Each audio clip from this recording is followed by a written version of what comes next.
এবারে ঈদে মধ্যবিত্ত ব্যক্তিদের নীরব কান্না, অভাবের সংসার, বেঁচে থাকার লড়াই, এটা সত্যি। আচ্ছা, এবারে ঈদে আপনার ঈদের বাজারটা কেমন হলো? মুখের হাসি এবং ভিতরের হিসাবটা কি মিলাতে পারছেন?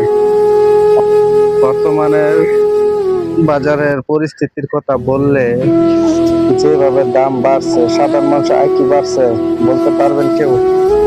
বড়লোকদের জন্য হয়তো গায়ে লাগে না, কিন্তু গরিবদের জন্য সীমিত আয় একটা ফ্যামিলি নিয়ে চলে টেনে যাওয়াটা কতটা বেদনাদায়ক সেটা বোঝানোর মতো কষ্ট হয়তো এখনো আমাদের হয়নি, তাই আমরা বুঝতে পারছি না।